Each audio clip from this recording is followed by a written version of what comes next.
Okay. ठीक है, तो ये वर्ड कहीं अगर मिले तो आप लोग परेशान नहीं होइएगा, क्योंकि बिहार में थर्ड जेंडर को मंगलामुखी के नाम से ही संबोधित किया जाता है। ठीक है। एक और है कि Indian council of medical research ICMR द्वारा पुरुषों के लिए इंजेक्शन से ली जाने वाली दुनिया की पहली गर्भ निरोधक दवा का क्लिनिकल परीक्षण पूरा किया गया है। वर्ल्ड में ये पहले ICMR हैं जो पुरुषों के लिए गर्भ निरोधक इंजेक्शन बनाया है। ठीक है, ये इंजेक्शन अगर एक बार लगा दिया जाए तो इसका प्रभाव 13 सालों तक रहेगा।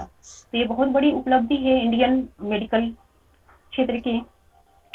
इनको याद रखिएगा, क्योंकि इस तरह का क्वेश्चन वो बार बार रिपीट करते हैं, पूछे भी है पहले, जैसे कोविड की टीका वगैरह के बारे में जो हो रहा था तो उसमें पूछे थे, तो ये पूछ सकते हैं क्योंकि ये एक यूनिक चीज है पूरे वर्ल्ड के लिए। ठीक है। जी अच्छा, मैम। ये एक विश्वविद्यालय अभी काफी चर्चित है, वो महात्मा गांधी केंद्रीय विश्वविद्यालय। ये कहाँ पर है अभी? महात्मा गांधी राष्ट्र केंद्रीय विश्व। हाँ, राष्ट्रपति वहां गई है। पेपर तो पढ़ा होगा आपने आज? नहीं पढ़ा है को लगता है। ये मोतिहारी में है। मोतिहारी नहीं हाँ, पता, ये बिहार में मोतिहारी। ही पता। इसका पहला वो क्या बोलते हैं, दीक्षांत समारोह हो रहा था। के लिए गए। हाँ, उसी के लिए गई हुई थी, आज वहां पे हुआ है। तो जब इसका दीक्षांत समारोह हो रहा था तो 2 पर्सन को इन्होंने डायरेक्टरेट की उपाधि दी है। वो जो 2 पर्सन हैं वो हैं, उद्योगपति हैं RK सिन्हा, और एक अभिनेता और पटकथा लेखक हैं चंद्र प्रकाश द्विवेदी। तो ये दोनों नाम भी आप लोग याद रखेंगे। ठीक है। एक और न्यूज है कि ये विदेश मंत्रालय के प्रवक्ता अरिंदम बागची, ये नाम कुछ जाना पहचाना लग रहा है आपको? अरिंदम जी बागची मैम। जी वर्तमान में मैम, विदेश यूएन का मंत्रालय के, उनको, हाँ उनको हाँ, ये यूएन बना का गया, अस्थायी यूएन का प्रतिनिधि स्थायी को सब बनाया गया। अच्छा, ये प्रतिनिधि किनके जगह भारत पे का। नियुक्त होंगे? किनके ये जगह मैम जगह देंगे ये यूएन में? एक लड़की थी, क्या नाम था उनका, भूल गए, नाम मिस करे। रुचिरा कंबोज का जगह लेंगे ये। जी जी मैम, ठीक, उसका लेकिन कम। वर्तमान में अभी विदेश मंत्रालय के प्रवक्ता ही हैं। इन्होंने एक स्टेटमेंट दिया है। इन्होंने बताया है कि इंडियन गवर्नमेंट जो है मानवता के आधार पर फिलिस्तीन की हमेशा से सहायता कर रही थी और करते भी रहेगी। तो इन्होंने एक डेटा दिया है कि 2022-23 में इंडियन गवर्नमेंट जो है फिलिस्तीन को 2.95 करोड़ डॉलर की मदद दी है। ठीक है। और 2023-24 में यह मदद जो है 50 लाख डॉलर की देने की घोषणा ऑलरेडी इंडियन गवर्नमेंट कर चुकी है। तो ये भी डाटा जब इम्पोर्टेंट है, जब फिलिस्तीन और इसराइल का वार या इंडिया से रिलेशन जब पूछा जाएगा तो वहां पे ये भी कोट करना होगा। इंडियन गवर्नमेंट फिलिस्तीन को भी फिलिस्तीन को जो मान्यता देती है उसको बरकरार रखे हुए है और उनका ये हेल्प कर रहे हैं। ठीक है। तो बिहार राज्य फसल सहायता योजना चालू किया गया है कृषि रोड में 4 जो है उसके तहत, कृषि के डेवलपमेंट के लिए। तो इसमें क्या है कि अगर कोई फसल 20% बर्बाद हो जाती है किसी भी कारण से, बाढ़ हो या बारिश हो, मतलब किसी भी कारण से अगर वो बर्बाद होती है जलने से भी, तो बिहार गवर्नमेंट जो है 7500 रुपए का भुगतान करेगी प्रति हेक्टेयर। अगर 20% से ज्यादा वो बर्बाद होती है फसल तो वहां पे 10,000 प्रति हेक्टेयर के हिसाब से भुगतान किया जाएगा। ठीक। तो इसका क्या फायदा होगा, कोई अनुमान लगाइए? किसानों को हेल्प मिल जाएगी। ठीक है। उनकी आर्थिक स्थिति ज्यादा खराब नहीं होगी।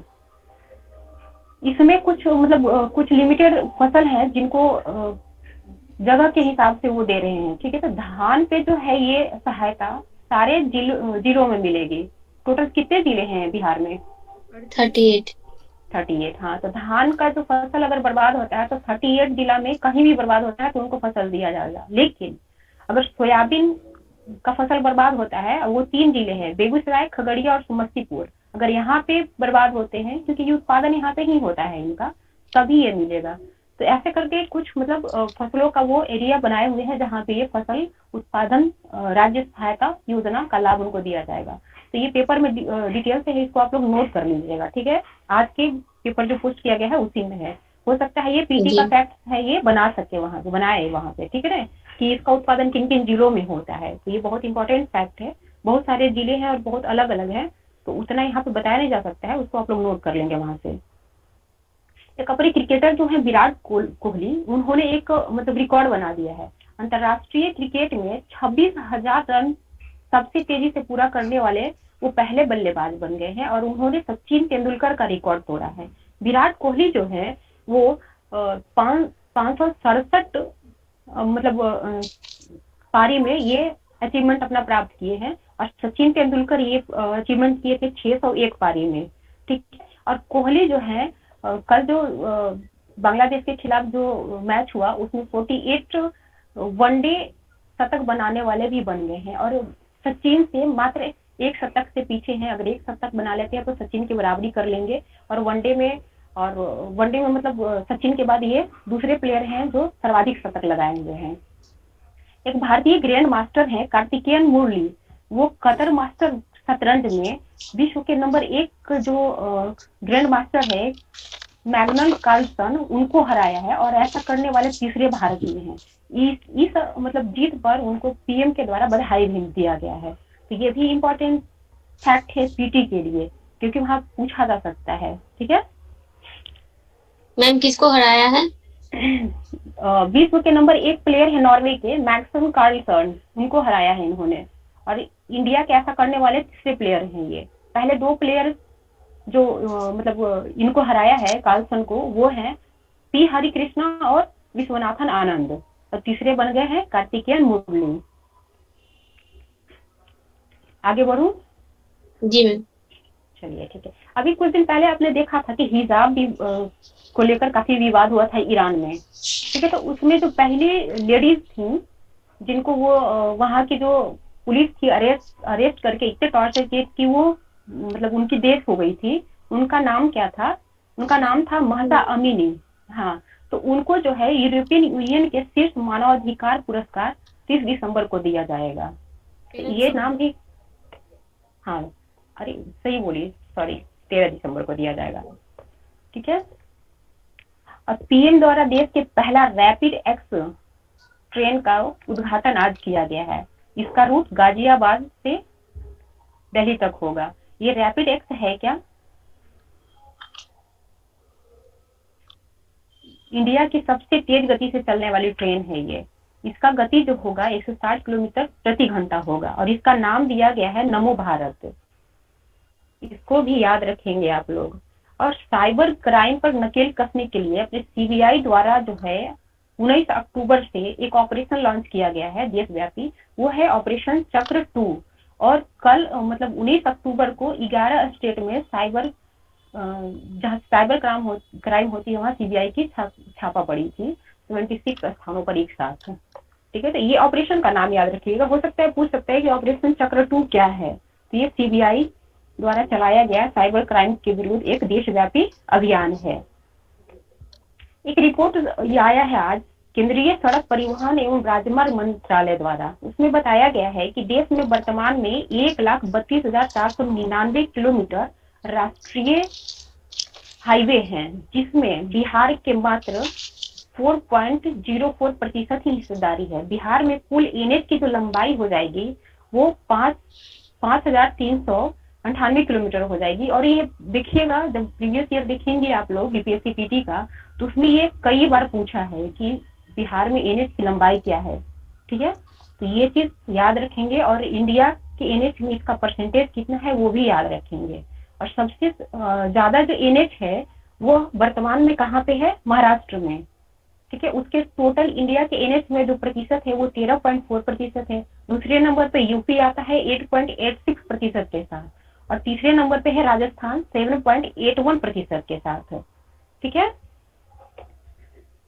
इसको आप इस फैक्ट्स को आप कोट कर सकते हैं जब जीएस पेपर 2 में इकोनॉमी आप दर्शाएंगे। मान लो बिहार के पिछड़ेपन का कारण आप दर्शाएंगे तो ये कारण भी हो सकता है एनएच का कम होना, जिससे परिवहन मतलब सही नहीं होती है और वो जो कृषि उत्पाद है या अन्य तरह का उत्पाद है वो आसानी से एक जगह से दूसरे जगह पे नहीं पहुंचते हैं, जिसके कारण वो कई बर्बाद हो जाते हैं। तो ये भी एक कारण हो सकता है। तो यहाँ पे कोट किया जा सकता है ये, ठीक ना। एक पिछड़ेपन के कारण, और अगर परिवहन से रिलेटेड कुछ पूछ दिया ना, या तो ये इंडिया का हो या बिहार का हो, तो भी ये दिया जा सकता है, ठीक। ये इंपॉर्टेंट फैक्ट है आज के लिए। और देखिए जैसे कृषि रोड मैप आ गया है तो आज अब पेपर में जो डेली है कुछ ना कुछ यहाँ के पिछड़ेपन का कारण बताएगा, उसका निवारण बताएगा, उसको कृषि रोड मैप 4 से जोड़ेगा, तो वो सारे चीज को एक एक पॉइंट को आप लोग को ध्यान से देखना होगा। जैसे कि आज के पेपर में ही कृषि के पिछड़ेपन का बहुत ही अच्छा कारण दिया गया है और उसको कृषि रोड में 4 में कैसे उसको पिछड़ेपन को खत्म करने का उपाय किया गया है वो भी बताया गया है। तो कोई बताइए यहाँ पे कि बिहार में कृषि के समक्ष क्या क्या चुनौतियां हैं, कृषि क्षेत्र के समक्ष। आप लोग ये में भी पढ़ लिए होंगे, जीएस पेपर 2 के लिए जब पढ़ रहे होंगे इकोनॉमी, तो उसमें पढ़ा होगा आप लोगों ने ये। तो कोई बताइए 1-2 पॉइंट। मैम, ये कृषि के समक्ष सबसे बड़ी बात है कि यहाँ की जो जोत भूमि है वो छोटे छोटे पार्ट्स में बटी हुई है। छोटे हाँ जोत भूमि का ज्यादा है, बड़े हाँ जोत भूमि अच्छा। का आकार कम है। जी। अच्छा ये बिहार में जो सीमांत किसान है उनका प्रतिशत लगभग कितना है इकोनॉमिक सर्वे के अनुसार, बताइए। सीमांत किसान का प्रतिशत हम्म नहीं यार, लगभग नहीं ध्यान है। 91%। यहाँ। हाँ अच्छा, सीमांत किसान बोलते किनको है? ये जिनके पास 1 हेक्टेयर से शायद कम खेत होते हैं। हाँ जी हाँ जी, बहुत अच्छे। शायद मत लगाइए, आप कंफर्म है इसमें। ठीक है, एक पॉइंट हुआ कि जोत का छोटा होना और जोत का बिखरा होना। चलिए दूसरा पॉइंट जी। बताइए। जैसे कृषि में कम निवेश होने के कारण भंडारण और प्रसंस्करण और विपणन आदि संरचनाओं का भी अभाव देखा गया है यहाँ पे, ये भी है दूसरा। ठीक है, बाजार संबंधी सूचनाएं हैं वो किसानों तक ना पहुंच पाना, ये भी एक बहुत बड़ी चुनौती है यहाँ के लिए। ठीक है, और कृषि का मतलब मानसून पर अधिक निर्भरता और साथ में जलवायु परिवर्तन। फिर हमारा जो 38 जिलों में से 29 जिला जो है सूखा से प्रभावित है, ये भी एक बहुत बड़ी चुनौती है। ठीक है, और सूखा प्रभावित जिलों में मोटे अनाज से संबंधित उत्पादन एक बड़ी समस्या है। वहां भी मोटे अनाज की भी उत्पादन पॉसिबल नहीं हो रही है, इतने सूखे हैं वो, तो ये भी एक समस्या है। अच्छा एक चीज और बताइए कि ये जो छोटा और बिखरा हुआ जोत है, ठीक है, तो उससे क्या क्या हानि होती है बिहार को? बिहार गवर्नमेंट के द्वारा जो स्कीम लाई जाती है ना, जैसे यंत्रीकरण योजना जो है यहाँ की, ठीक है, वो लागू नहीं किया जा सकता है कि जो यहाँ पर इतने छोटे हैं कि आपको न्यू टेक्नोलॉजी का कैसे यूज कर सकते हैं, जी, करेंगे मशीनों उसमें, का नहीं कर यूज करने में प्रॉब्लम होता हाँ है। हाँ हाँ। बड़े बड़े और मशीनों का। हाँ, और छोटे जोत होने के कारण जो किसान है उनकी इकोनॉमिकल कंडीशन भी सही नहीं होती है, तो पूंजी का भी अभाव है, तो वो नए टेक्नोलॉजी का ऐसे भी उपयोग नहीं कर सकते हैं, तो ये भी प्रॉब्लम हो जाती है छोटे जोत के कारण। और according to economic survey of Bihar, यहाँ पे जो औसत जोत है वो मात्र 0.39 हेक्टेयर है। ठीक है, तो ये आप लोग कहीं भी जो इकोनॉमी में लिखे होंगे बिहार कृषि का पिछड़ेपन, वहां पे ये लिख लेंगे और इसको वहां पे मेन में आप पुट कीजिएगा कि मात्र 0.39 हेक्टेयर ही है यहाँ जोत, जो औसत जोत है यहाँ पे। तो ये बहुत बड़ी समस्या है कृषि के डेवलपमेंट में। ये पेपर को आप अच्छे से पढ़िए क्योंकि यहाँ से बहुत सारे आपको पॉइंट्स मिलेंगे और कुछ यूनिक से पॉइंट्स मिलेंगे जो आपको दूसरों से अलग दिखाएगा वहां पे। ठीक है, एक राफा बॉर्डर बहुत अभी हाल का मतलब चर्चा में है, तो ये राफा बॉर्डर कोई बता पाएंगे क्या है? मिस्र और फिलिस्तीन के गाजा पट्टी के बीच में बॉर्डर है ये। एकमात्र सीमा है जिससे दोनों तरफ आया जा सके। ये जी। मिस्र के कौन से पार्ट को गाजा पट्टी से ये जोड़ता है? ऊपर में उत्तरी पार्ट को सेनाई पार्ट जोड़ेगा ना को, मैम। सेनाई पार्ट को, जो अच्छा, मिस्र चेन्नई। की जो एशिया में पड़ती है वही चीज ना इजराइल से या गाजा हाँ पट्टी से सटा होगा, तो उसको क्या बोलते हैं हम लोग? सिनाई बोलते हैं। जी। ठीक है, तो ये और इस पर जो है 2007 से मिस्र का नियंत्रण है। ये क्यों पॉपुलर है अभी आज के डेट में? वो अभी जो अमेरिका ने मानवीय सहायता भेजने की ये जो प्रयास किया यूएन है के अभी द्वारा, वही से। हाँ हाँ, यूएन हाँ, के द्वारा यूएन के गाजा हाँ, पट्टी में मानवीय सहायता भेजने के लिए खोलने की अनुमति इसको मिल गई है। मिल ठीक है, गई है और हाँ। ये बॉर्डर तभी खोला जा सकता है जब इजराइल इस पे सहमति दे दे। ठीक ना, जी। तो इसलिए ये पॉपुलर है और ये पीटी के लिए बहुत ही मतलब इम्पोर्टेंट फैक्ट है, क्योंकि आप लोगों ने देखा होगा जब अफगानिस्तान में तालिबान वाला जब चल रहा था, उसका टेक ओवर जब चल रहा था, तो वहाँ सीधा थोड़ी ना पूछेगा कि कहाँ तालिबान अटैक किया। वहाँ एक देखे देखे होंगे आप लोग, अगर प्रीवियस ईयर देखे होंगे तो पूछा था कि अफगानिस्तान से सटा हुआ सबसे बड़ा बॉर्डर किस कंट्री का है। ठीक है, इस तरह के क्वेश्चन ये बनाते हैं, डायरेक्ट कुछ भी नहीं पूछते हैं। तो हो सकता है राफा बॉर्डर के बारे में पूछे। और एक चीज और बताइए कि इजराइल से किसका बॉर्डर सबसे अधिक लगता है? मैप आप लोगों ने देखा होगा, आप बता सकते हैं इजिली। जॉर्डन। जॉर्डन का, वेरी गुड। चलिए, एक आज के पेपर में पटना कलम पे भी कुछ इंपॉर्टेंट पॉइंट है जिसको दिया जा सकता है मेन में, जब आप जीएस पेपर 1 के कला क्षेत्र में जब लिखेंगे यहाँ पे, तो यहाँ पे क्या हुआ है कि